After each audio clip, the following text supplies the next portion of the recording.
All right, today we are tackling a really big one, free speech in the UK. We all have a gut feeling about what it means, right? But what if that feeling, that common understanding we all share, is actually more of a myth than a legal reality? Let's get into it and try to separate fact from fiction. You've heard this a million times, I'm sure. It's this statement of national pride, this idea that free speech is just part of the British furniture, something we invented, perfected, and now, we don't have to worry about it. It just feels true, doesn't it? And then you've got this one. This is the classic common sense definition, right? Absolute freedom, the right to say whatever is on your mind. It's a really simple, really powerful idea, and honestly, a lot of us believe it. Okay, this one adds a little bit of flavor to it. It suggests there's a really clear line in the sand, and that line is violence. As long as you don't step over it, everything else is just fair game. It seems pretty straightforward. But here's the thing. What if I told you that none of those statements, not a single one of them, actually lines up with the law on free speech here in the UK? What if this bedrock belief that we have is actually built on some pretty shaky ground? So, the heart of the issue is this. If you look at the United States, they've got the First Amendment. It's right there, written down. But here in the UK, we don't have a single constitutional document that guarantees free speech is some kind of untouchable right. Instead, our rights are more like a patchwork quilt, stitched together from a bunch of different laws and traditions. And that makes things a lot more complicated. So you've got this split. On one side, there's the popular assumption that free speech is this absolute standalone right. But on the other side, you have the legal reality. It's what's called a qualified right. This mostly comes from Article 10 of the Human Rights Act. And believe me, that one little word, qualified, changes absolutely everything. So what on earth is a qualified right? Well, it means that your right to free speech isn't unlimited. It can be legally restricted if it clashes with other important things, like national security, public safety, or, and this is a big one, the rights and reputations of other people. It forces the courts into this constant balancing act. Imagine them weighing a newspaper's right to publish a story against a person's right to privacy.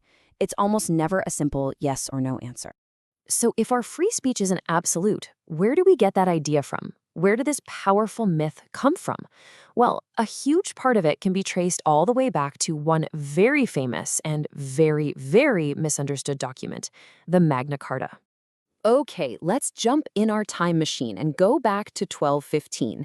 You've got King John, and he's being forced by his rebellious barons to put his seal on the Magna Carta. Now, this was a huge deal, a revolutionary document for limiting the power of the king. And it promised protections for all free men. But that term, that's the key to this whole misunderstanding. Who exactly were these free men? Well, this is the reality of 13th century England. The freemen the Magna Carta was talking about, they were a tiny, tiny elite. We're talking landowners, barons, powerful merchants. Just look at these numbers. A full 50% of the population were serfs, basically property of the landowner. Another 30% were landless poor. The vast, vast majority of people, including pretty much all women, were totally left out. So what rights was it actually protecting? This table makes it so clear. It was all about protecting property, inheritance, making sure the powerful got a fair trial. Now, look at that bottom row, freedom of expression. The answer across the board is a huge, resounding no. For everyone, the Magna Carta had absolutely nothing to say about your right to speak your mind. Now, the Magna Carta wasn't just a one-and-done thing. Over the next decade or so, it was reissued, it was revised, it kind of evolved from this rebel manifesto into a proper statute. But even as it changed, its core purpose never did. It was always, always about procedural rights and property for the elite, not expressive rights for everybody. So why does any of this matter? It's an 800-year-old misunderstanding. Who cares? Well, it matters because it completely shapes how we talk about free speech today.